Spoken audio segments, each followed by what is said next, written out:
Hey everyone, this lecture is going to be about building R packages. So this is really a key product that you can build that implements any kind of statistical or other methodology that you develop on your own. And it's a great way to distribute your approaches to other people who use R because there are a lot of centralized platforms and repositories that you can take advantage of. So I'm going to talk about what are the basic aspects and pieces for building an R package, and so that you can kind of know what goes into building it and how it can be done.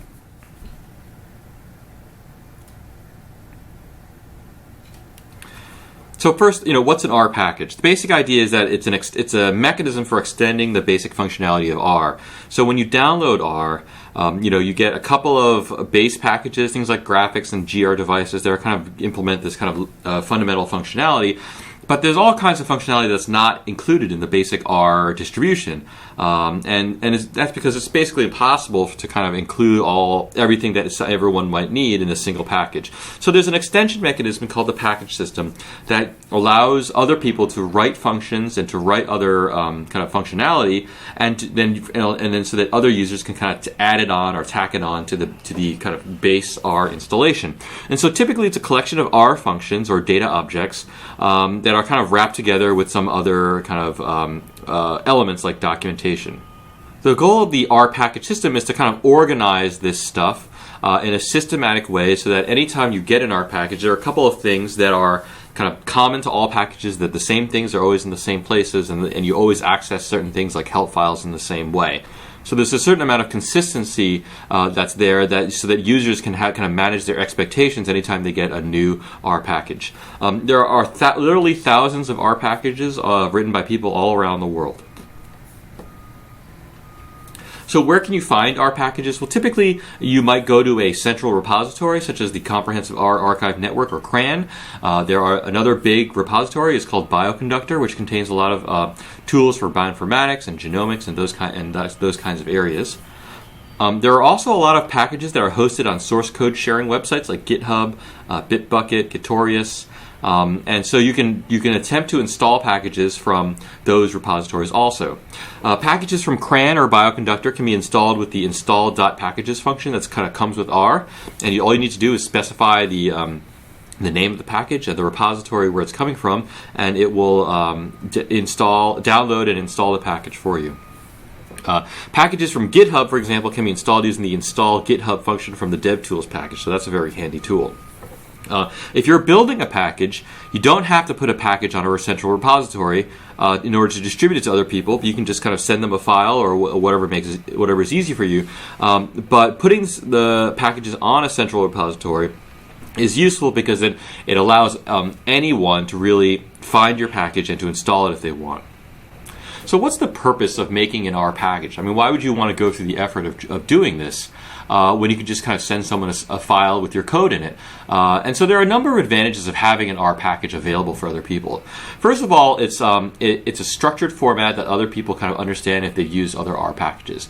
Second of all, documentation is required in an R package, so it forces you to write some documentation and to explain how your functions should be used to other people. You have to document the arguments, and you have to document the kind of the return values.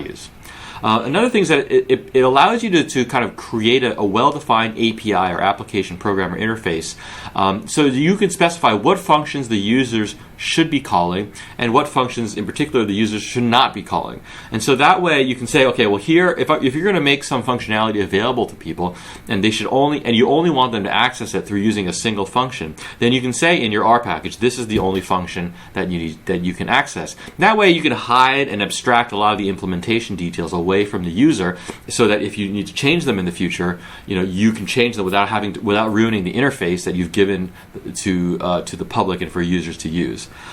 It's also typically easier to maintain an R package because the structure and the documentation required.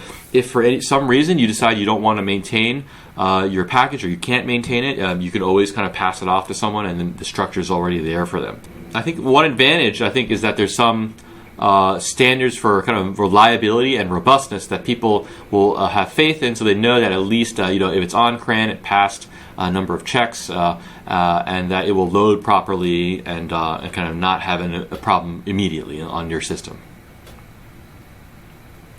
So the basic package development process kind of goes something like this. It may vary across different people, but there's usually some element of this process here. So typically you write some R code in a script or in a .r file, and that's fine. You kind of write your functions, you kind of debug things, you try things out, and then you decide, and maybe this code is very useful to you, that at some point you might decide that you want to make this code available to others, or you might just want to kind of make it available to yourself in a much more structured way. Maybe you're going to kind of finish up a project and you kind of want to leave it in a state that's kind of maintainable. And so the idea is that you'll take the R code that you've written, which is in these R files, and you'll incorporate it into the R package structure, which I'll talk about more in a second. Then the next thing you typically do is write some documentation for the function for the user functions. These are the functions that are kind of public and available to the user. And then you might think about including some other material like examples or demos or data sets or tutorials or vignettes. Once all that's done, you package it up and you've got your R package. So once you've got your R package, you could just stop there. You could have it installed on your system. You could kind of email it to a friend, or if you want, if it's not that big. But the most logical thing to do often is to submit it to a repository like CRAN or Bioconductor.